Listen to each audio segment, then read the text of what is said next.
Welcome, dear brothers and sisters, to our Orthodox channel. When we hear the word sin, we most often think of something great, obvious, heavy. People come to confession and speak of quarrels, fornication, drunkenness, anger, envy. But the danger is that great sins do not appear by themselves. They are born from small, almost unnoticed thoughts and movements of the heart to which a person did not give attention in time. The Holy Fathers say that a small sin is no less dangerous than a great one, because it steals spiritual sensitivity. A person commits it today, and the conscience grows a little quieter. Tomorrow, once again, and the conscience is silent longer. And gradually the heart stops seeing the boundary between good and evil. What once seemed completely unacceptable begins to appear ordinary. Small sins devour the fear of God. They destroy spiritual vigilance. A person stops watching over thoughts, words, and inner states. They no longer control the first judgmental thought that comes to the heart, do not notice the slight cunning in their words, do not stop the careless desire to appear better. But every such movement of the soul is already a sin, for it is from this that the inner fall begins. St. John Chrysostom said that the one who treats a small sin lightly will fall also into a great one. This is the law of spiritual life. Sin does not come great at once. It enters quietly, through small things, carelessness, self-justification. To understand better how, so to speak, a small sin destroys our soul, let us look at a few examples from our daily life. The first example is subtle self-exaltation, when a person quietly begins to place themselves above others, to consider themselves better. For instance, a woman helps someone, and in that very second a thought rises in her heart. I am good, not like others. She did not say it aloud, did not boast to anyone, but in her heart agreed with this thought. And this itself is already a sin. Why? Because inside the mechanism of pride has begun to work. I am better, I am more spiritual, I am kinder. A person still does not see the danger, but this microscopic movement of the heart closes the way for God's grace. For the Lord comes only into a heart that humbles itself.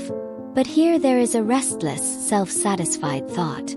Not even a spoken word, but the root of pride has already entered the heart. Time passes, and such a person falls into truly great sins, but their root is this small thought. Another example, familiar to all of us, is light judgment. When we do not judge aloud, but do so in the heart.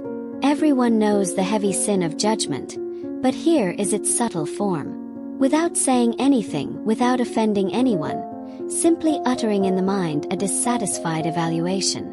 Of course he's late again. She always behaves like that. What can you expect from him? Person thinks this is not judgment but observation. But in fact it is already inner agreement with evil, already an attempt to place oneself higher. Why is this so dangerous? Because judgment is the building material of pride. And it is through this light, seemingly harmless judgment that a person loses the ability to pray sincerely. Another example is a small grievance. A bitter seed that grows in silence. A grievance often begins with a microscopic thought. Why did he do this to me? A person does not shout, does not insult anyone, does not quarrel. Outwardly they behave politely. But in the heart, an inner protest against the will of God. For in Orthodox tradition there are no coincidences. Everything happens either by God's permission or for our salvation. As we know, not even a hair falls from the head without God's will. And this is how we must perceive everything that happens to us. But a grievance is not just an emotion. It is a subtle form of disagreement with divine providence. Lord, this is wrong. It should not have been like this, do you not see? And this thought poisons prayer so much that for years a person may stand before the icons, yet their heart is closed. The next example is dishonesty in small things, the first step toward great lies. A person thinks, I embellished the story a little. Who doesn't exaggerate? Yes, I told a half-truth so they wouldn't think anything about me. But the Holy Fathers say, a soul that has become accustomed to a small lie can no longer hear the truth from God. Lying is a condition of the heart, not the number of spoken words. Even a small lie destroys within us the most precious thing, the purity of conscience. And when the conscience is clouded, a person can no longer properly discern good from evil. A particularly dangerous hidden sin is idle talk, the unnoticed death of prayer. And this is not about gossip, but about empty conversations, without meaning, without heart, without love. For example, a person jokes about trivial things, laughs at nonsense, talks merely to talk. Seems like a small thing, but in spiritual life it is the silencing of the inner voice. A person who loves idle chatter cannot hear God because there is constant noise inside. And when such a person stands to pray, their mind scatters like sand. In the head, chatter, noise, various topics and ideas. They cannot pray because all day long they have not been in inner stillness, even for a moment. Another small sin is slight irritation, the root of great anger. Irritation is not when we shout, but when thoughts of irritation sound within us. There he goes again. How this annoys me.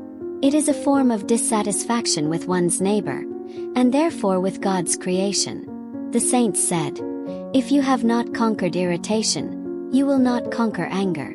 As we see, a great sin breaks sharply, and a person wants to repent.